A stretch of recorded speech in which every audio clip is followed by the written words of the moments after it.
Hoje eu vou trazer aqui o Sérgio, que é presidente da Bicom, que é a Associação Brasileira dos Importadores de Combustíveis, para falar de um tema que está na capa dos jornais, que está sendo constantemente discutido, que é uma possível defasagem dos preços de combustíveis no Brasil. Saiu matéria no Estadão, saiu matéria no Valor, e hoje eu estou trazendo aqui o Sérgio, que é presidente da associação, para falar um pouquinho dessa matéria, que é importante para todos nós brasileiros, sejamos investidores da Petrobras ou sejamos consumidores de combustíveis, que basicamente é todo brasileiro.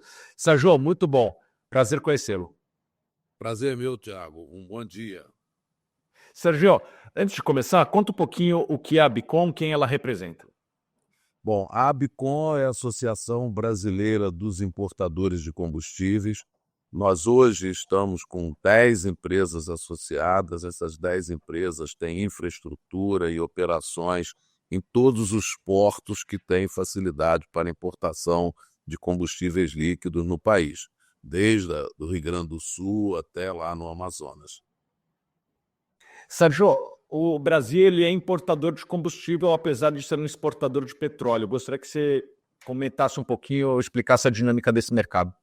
Exatamente. O Brasil já tem assim um excedente na produção de petróleo há alguns anos, né? Isso fruto exatamente da abertura do mercado, onde algumas empresas internacionais investiram aí na área de upstream, e com isso a gente tem uma produção bastante expressiva. Estamos aí entre os 10 maiores produtores de petróleo do mundo. No entanto, não temos uma capacidade de refino instalada no país que seja capaz de atender à demanda interna dos principais combustíveis, entre eles o querosene de aviação, o GLP, os óleos básicos lubrificantes, o óleo diesel e também a gasolina. No caso específico do óleo diesel, nós estamos falando aí de uma dependência da ordem de 25% até 30% da demanda se faz necessário importar para atendimento dos clientes. A gasolina tem aí uma dependência que varia entre 8% e 12%, dependendo do seu preço em relação ao etanol hidratado, que é o combustível substituto da gasolina, né, um combustível renovável, e como a grande maioria da frota nacional tem motores com a tecnologia flex, o motorista, na hora de abastecer, ele decide ali pelo preço se ele vai colocar gasolina ou etanol. Então, com isso, essa dependência da importação, ela varia aí entre 8% e 12% em função dessa competitividade da gasolina. Sérgio, vocês divulgam de maneira regular no site de vocês, e para aqueles que acompanham, eu vejo direto, uma tabela de possível defasagem do preço dos combustíveis. Eu gostaria que você explicasse a metodologia e também gostaria que você falasse um pouquinho da situação atual dessa defasagem, se é que ela existe no ponto de vista de vocês. Bom, muito bem. Essa metodologia para cálculo da paridade de importação, que a gente faz por porto e fazemos hoje em 5 ou 6 portos, que são os principais pontos de entrada dos combustíveis importados, ela é feita assim, de uma forma muito simples, que a gente pega valores de mercado, do mercado internacional da gasolina e do óleo diesel, agregamos a esse valor o frete marítimo e as demais despesas relativas à atividade de importação. É bom ressaltar, Thiago, de que esse preço do mercado internacional ele varia a cada momento. O frete também tem uma variação. O câmbio também tem variação. Então, é natural que você encontre no mercado valores de paridade de importação diferentes para o mesmo porto e, teoricamente, com a mesma data, mas dependendo do critério, do momento de corte, ele pode estar diferente. Também pode ser diferente em função de uma negociação ou outra na hora de se comprar o produto. No entanto, a gente tem comparado as nossas paridades de importação, né, os PPI calculado, com aquele apurado pela Agência Nacional de Petróleo, que é o o órgão aí que regulamenta a nossa atividade, e comparamos com outros agentes também, e existe uma correlação muito forte entre a paridade de importação e, em última análise, entre as defasagens que a Bicom publica diariamente e as que são publicadas por outros agentes. Eu coloco isso, porque em alguns momentos a gente vê aí o pessoal contestando as defasagens que são publicadas pela Abicom. É verdade, pode haver variação sim, mas não são variações expressivas. Não, a ordem de grandeza é bastante coerente e tem uma correlação forte com o que outros agentes e a própria Agência Nacional de Petróleo calcula. A situação atual, indo aí para o segundo ponto da sua pergunta, hoje a defasagem média do óleo diesel nos polos onde existem as entradas de diesel no país está em 98 centavos por litro. Nós estamos falando aí de 27%. É uma defasagem extremamente elevada. E no caso da gasolina, nós estamos apontando 48 centavos por litro, que dá 16%. Também uma defasagem bastante elevada. Esse é o quadro hoje das defasagens dos preços praticados pela Petrobras, que estão artificialmente muito baixos. Ok, se essa defasagem é de fato calculada corretamente, quais são os efeitos, as consequências para os importadores e também para os consumidores? Tiago, a prática de preço artificialmente baixo dessas commodities tem alguns impactos. Naturalmente que um dos impactos é com os importadores. Os importadores realmente eles ficam com uma insegurança muito grande de estar trazendo navios com gasolina e com óleo diesel para um mercado onde o agente dominante, que é a Petrobras, está praticando preços muito abaixo daquele que ele consegue trazer. Essa insegurança, ela fica potencializada, ela aumenta quando a gente tem um agente dominante, que é a Petrobras, onde ele não define exatamente qual será o volume que ele vai ofertar naquele determinado mês. Nós sabemos, como falei no início do nosso bate-papo, de que a dependência aí do diesel é em torno de 25%, 30%, a gasolina em torno de 8% a 12%. No entanto, a Petrobras tem feito também importações, tanto da gasolina quanto do diesel, e tem oferecido ao longo do mês produtos via leilão, por exemplo, com preços muito abaixo do valor de mercado, o que gera essa insegurança para a realização de importações por parte dos importadores independentes.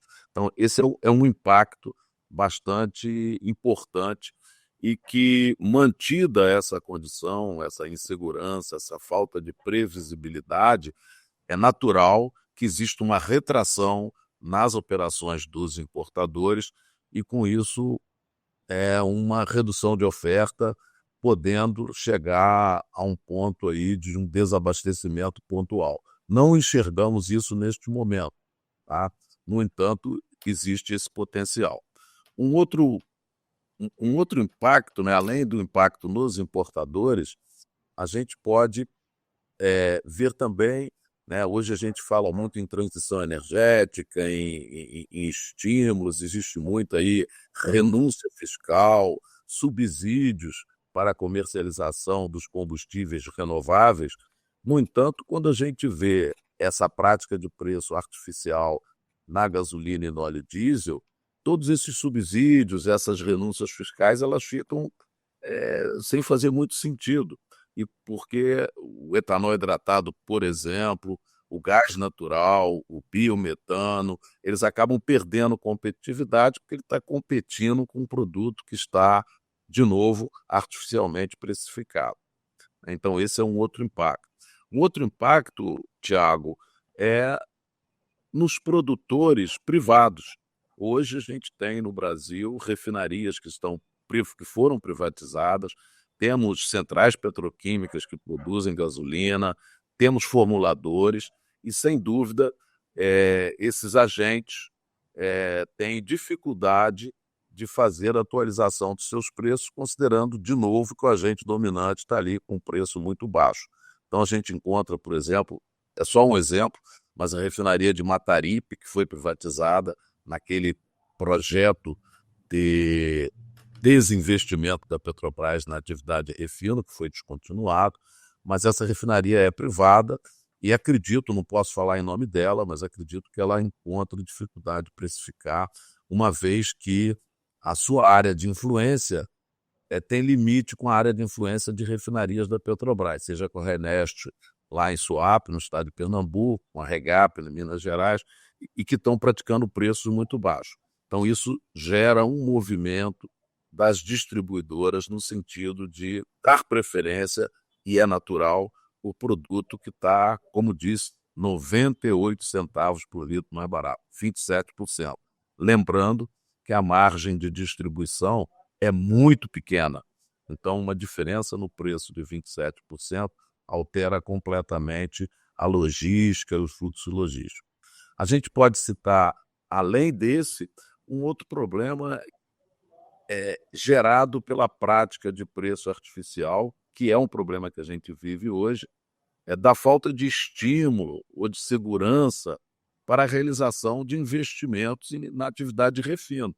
Se hoje, como você abriu o nosso bate-papo, falando da autossuficiência do Brasil na produção de óleo e na necessidade de importação de combustíveis, isso vai ser perpetuado se a gente mantiver essa questão de um agente dominante não praticando preços adequados.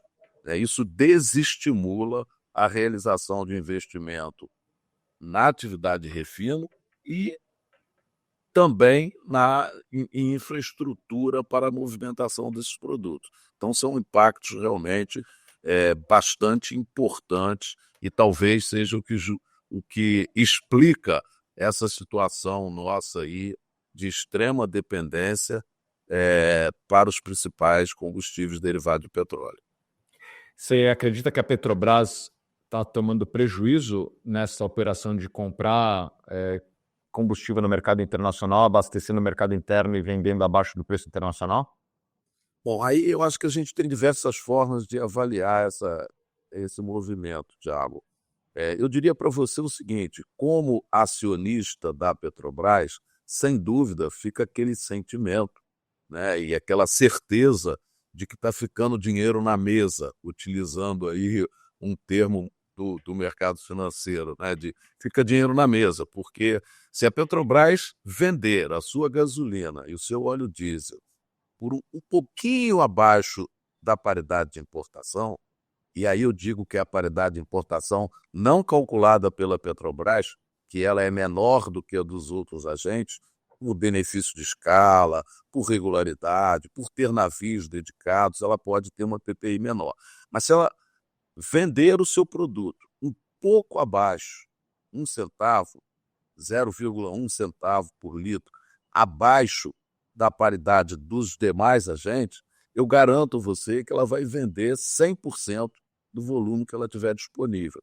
A Petrobras continua sendo o fornecedor de preferência das distribuidoras, né? Por questões logísticas, por questões de entrega com volumes menores, que pode fazer permitir uma redução no estoque de segurança das distribuidoras, enfim, por N motivos, né, o risco cambial não existe, enfim, tem uma série de vantagens que a Petrobras, como fornecedora, tem em relação aos demais fornecedores. Então, ela não precisa trabalhar como empresa com uma defasagem tão elevada.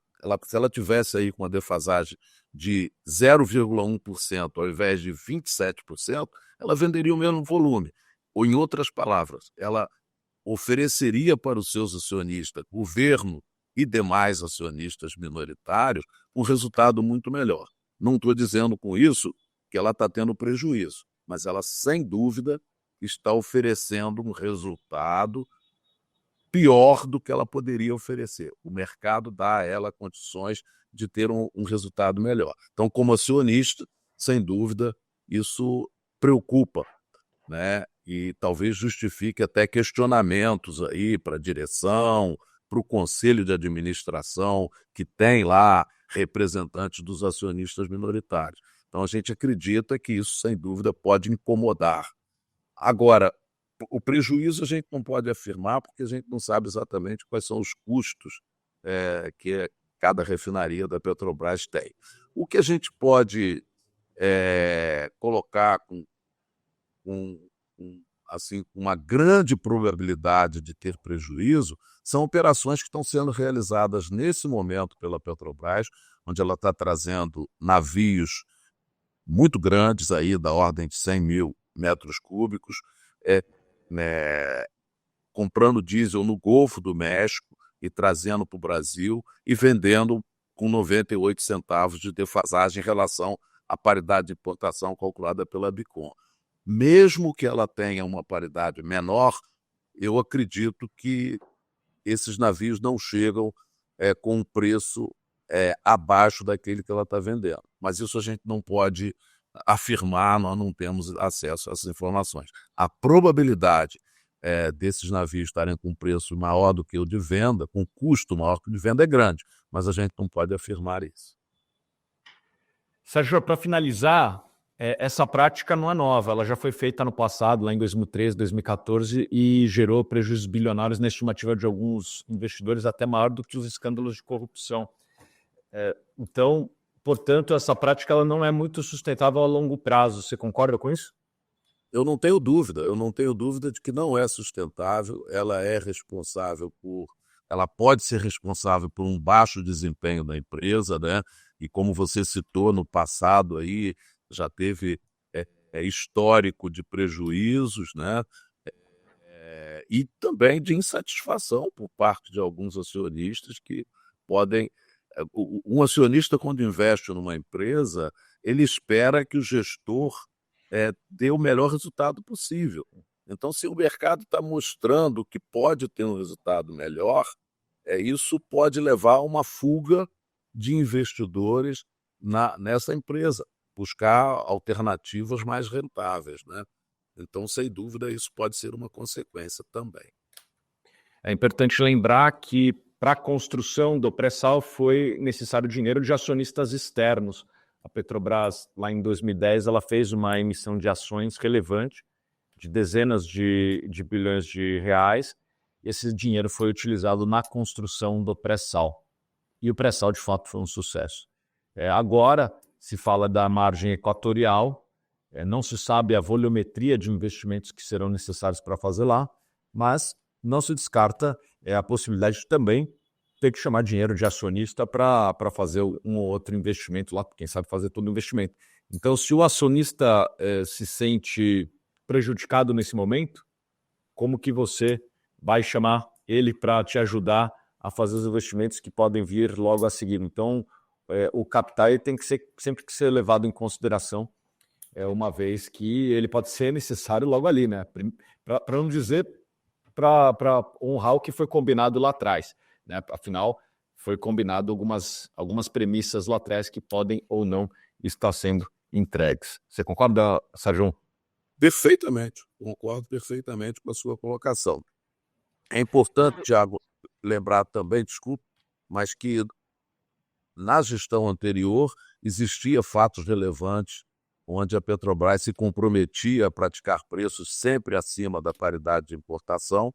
Esse compromisso deixou de existir no início de 2023, com essa nova gestão, onde foi divulgada uma nova política de preço que não é muito clara, ela tem, vamos dizer assim, componentes na formação de preços que não são mensuráveis, facilmente identificados, mas, independente disso, como coloquei, não existe dúvida de que a precificação poderia ser melhor. Ou seja, nós estamos falando de commodities, né? E num país que é dependente. A alternativa para o distribuidor brasileiro para comprar produtos, gasolina e diesel e outros produtos como GLP, o querosene de aviação, é buscar no mercado internacional e pagar todas as despesas relativas a essa movimentação. Muito obrigado, Sérgio. E para concluir aqui, vou dar meu veredito. É importante dizer que a gente não tem todos os números para afirmar categoricamente que a Petrobras está tendo, de fato, prejuízo, mas certamente ela está vendendo a menos do que poderia vender e talvez esteja até tendo prejuízo, um lucro muito baixo nessa operação, além de deixar a cadeia produtiva bagunçada. E a gente já viu esse experimento no passado no Brasil, né? Levou a prejuízos enormes na Petrobras. Esse experimento de vender combustível abaixo do mercado internacional ele já foi realizado recentemente na Argentina, na Venezuela, inclusive. Isso gerou menos resultado para a estatal de petróleo da Venezuela, a PDVSA, e por conta desse resultado menor, ela sequer tinha capacidade de fazer investimento, e por conta disso a produção da PDVSA foi caindo ao longo do tempo. Já no caso da Argentina, o que se viu foi desabastecimento, ficar horas e horas e horas para conseguir abastecer seu caminhão ou o seu carro. Então, isso ainda não está acontecendo no Brasil, mas não é um risco que está descartado, sobretudo em regiões em que a Petrobras não tem refinaria. Pode ser um risco adicional em algum momento. Não é o que está acontecendo no momento, mas é algo que pode acontecer também. E para coroar tudo isso que a gente falou, o Brasil é hoje um dos poucos países do mundo que faz subsídio de combustíveis fósseis. Todo mundo tentando melhorar a sua matriz energética, deixando ela mais equilibrada, e no momento que a Petrobras compra combustível num preço no mercado internacional, ou talvez venda num preço mais baixo aqui no Brasil, ela na prática está subsidiando combustíveis fósseis, que é uma prática que é rara no mundo hoje. Eu conheço pouquíssimos países que fazem isso. Então, além disso, causa esse impacto ambiental e atrasa a evolução para que a gente faça essa última pernada que o Brasil precisa de avanço na questão dos combustíveis. O Brasil já está muito na frente, por vários governos na parte energética, na parte do setor elétrico, na questão da matriz energética já é muito renovável, né? O Brasil tem um uso muito baixo de carvão e de outros combustíveis fósseis para produzir energia elétrica, mas os carros, os automóveis, eles ainda são majoritariamente movidos a combustíveis fósseis. Em algum momento a gente vai ter que avançar como outros países também estão avançando na questão energética sustentável nessa questão. Sérgio, muito obrigado pela sua querida presença. Fica o convite para você vir mais vezes aqui, tá bom? Ok, foi um prazer falar com você, Thiago. Forte abraço.